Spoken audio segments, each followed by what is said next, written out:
तो तैयारी में बहुत बार लोग पूछते हैं कि किस तरह से किया जाए, तो कोई शॉर्टकट नहीं है।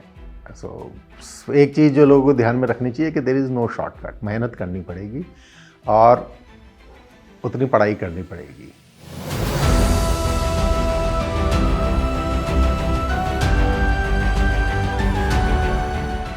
मैं रविंद्र हूँ। मैं 1999 बैच का यूपी कैडर का आईएएस ऑफिसर हूँ। मैं दिल्ली में बॉर्न एंड ब्रॉट अप हूँ और Shri Ram college of commerce से मैंने बीकॉम ऑनर्स किया है और उसके बाद 3 प्रोफेशनल कोर्सेज किए हैं, chartered accountant, cost and work accountant और कंपनी सेक्रेटरी का। और 99 में सिलेक्शन के बाद से मैं सर्विस में हूँ, यूपी में काम कर रहा हूँ। हालांकि मेरे पेरेंट्स का बैकग्राउंड यूपी से ही है, बुलंदशहर से पेरेंटल हम लोगों का विलेज है।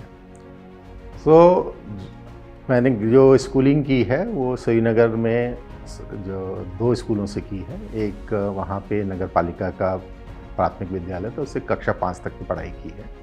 उसके बाद जो सरकारी नंबर 1 स्कूल है श्रीनगर में, उससे मैंने अपना 12th तक की एजुकेशन की। बैकग्राउंड मेरा कॉमर्स में रहा और 11th 12th कॉमर्स में किया। उसके बाद हर एक आदमी का एक सपना होता है कि Shri Ram college of commerce में अगर एडमिशन मिल जाता है तो कॉमर्स के स्टूडेंट के लिए बड़ा इम्पॉर्टेंट माना जाता है। तो Shri Ram college of commerce से ग्रेजुएशन करने का मौका मिला। एक अलग माहौल कॉलेज में रहता है, बहुत अच्छा पढ़ाई का माहौल होता है।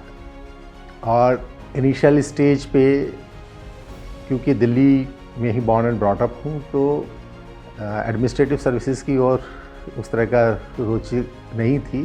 मूल रूप से ये था कि कभी अपनी खुद सीए करने के बाद में कंसल्टेंसी फर्म खोलेंगे। कंसल्टेंसी बहुत उस समय पे एक क्रेज़ भी हुआ करता था लोगों के बीच में, तो उसको करने का था।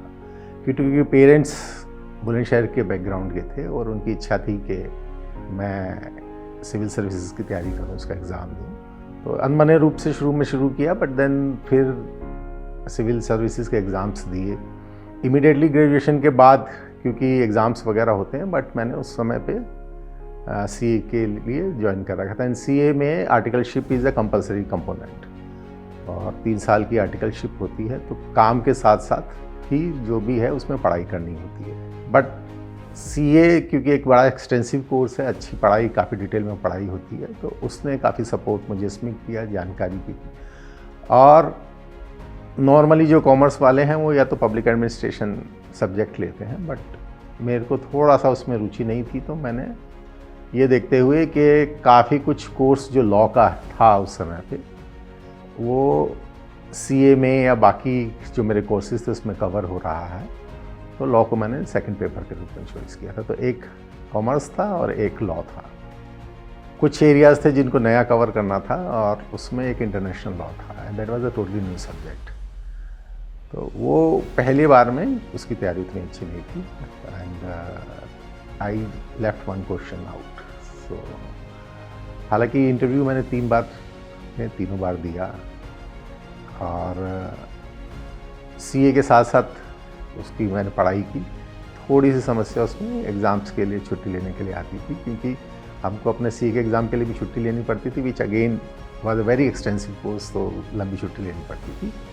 तो जो प्रिंसिपल्स थे उनकी तरफ से थोड़ा ये आपत्ति रहती थी कि इतनी छुट्टी नहीं दी जा सकती है, और उसी के बीच में किया। देन सीए कंप्लीट करके बाकी मैंने कई जगह पे ट्रेनिंग, जो मेरी सीएस का था, क्योंकि आई हैड डन सीए के संग सीएस भी, तो उसके लिए मैंने ट्रेनिंग ज्वाइन कर रखी थी। And then I in 99 joined SEBI and I was working in SEBI. और मैं ऑलरेडी मेंस दे चुका था। रिजल्ट आया तो इंटरव्यू के लिए I had to go. So interview दिया एंड फिर वहीं सेबी में काम करते करते ही पता चला कि सिलेक्शन हो गया है। देखिए, 2 इसमें इम्पॉर्टेंट चीज़ें हैं। एक तो मेरे एक मित्र हैं, मेरे क्लासमेट रहे, गौरीशंकर प्रियदर्शी जी। वो आज की तारीख में यूपी में मेरे साथ मेरे कोलीग हैं, 2002 बैच में हैं। तो वो तैयारी करते थे और मैं उनको तंग करने पहुंच जाता था, और जहाँ वो होते थे हम लोग साथ बैठ के काफ़ी कुछ डिस्कस इसमें करते थे। And he has a very important role in creating my interest in the service की तैयारी और जो भी है उसके अंदर। और जो करीब 4 या 5 घंटा हम लोगों को शाम के करीब मिल पाता था, जिसमें हम लोग तैयारी कर सकते थे। तो उसके बीच में हम तैयारी करते थे। बाकी टाइम है, क्योंकि काफ़ी हद तक कोर्स ओवरलैपिंग था, तो जो सीए की तैयारी होती थी उसका भी बेनिफिट हम लोगों को मिलता था। तो 6-7 घंटे के करीब का दिन का एवरेज आता था कि हम लोग तैयारी करते थे। और क्योंकि जो सिविल सर्विसेज का एग्ज़ाम है बहुत एक्सटेंसिव कोर्स होता है और सब्जेक्ट्स कई कवर करने पड़ते हैं, स्पेशली जनरल नॉलेज के अंदर काफ़ी लंबा चौड़ा रहता है। एंड आई बिलीव नाउ तो क्योंकि जनरल स्टडीज़ के पेपर बढ़ गए हैं तो बच्चों के लिए और ज़्यादा ये चैलेंजिंग हो जाता है, क्योंकि वास्ट एरिया है, कोई लिमिट नहीं है और जितने भी सब्जेक्ट वर्ल्ड में हैं और करंट अफेयर्स के इश्यूज़ हैं उन सबको कवर करना होता है। तो वो भी साथ में रहता था। एक बेर सराय में जवाहर बुक डिपो है, बहुत फेमस हुआ करता था वो सिविल सर्विसेज एस्पिरेंट्स के संग, क्योंकि वो जो रीडिंग मटेरियल है वो भी प्रोवाइड करता था, प्लस उस आदमी ने मतलब वहाँ पर उसकी एक्सपर्टाइज भी डेवलप हो गई थी। वो सब्जेक्ट वाइज लोगों को गाइड भी करता था, कौन सी बुक्स पढ़िए, किस तरह से तैयारी करिए। तो जवाहर बुक डिपो जाते थे, वहाँ से जो रीडिंग मटेरियल है वो सब प्राप्त करते थे। तो उसी के अंदर तैयारी की और धीरे धीरे क्योंकि 2 या 3 अटैम्प्ट दिए तो सब्जेक्ट का बेटर अंडरस्टैंडिंग और बेटर कवरेज हुई। तो I think that has helped. और लास्ट ईयर में हालांकि लॉ मेरा प्रॉपरली सब्जेक्ट नहीं था, but my marks in law were more than my marks in commerce. देखिए, जो सिविल सर्विसेज का एग्ज़ाम है ये, जैसे मैंने कहा कि बहुत एक्सटेंसिव कोर्स वर्क है। इसके अंदर जो सब्जेक्ट्स इंक्लूडेड हैं लगभग उस विषय के ऊपर पूरा का पूरा जो भी चीज़ है उसको इंक्लूड कर लेते हैं। तो तैयारी में बहुत बार लोग पूछते हैं कि किस तरह से किया जाए, तो कोई शॉर्टकट नहीं है।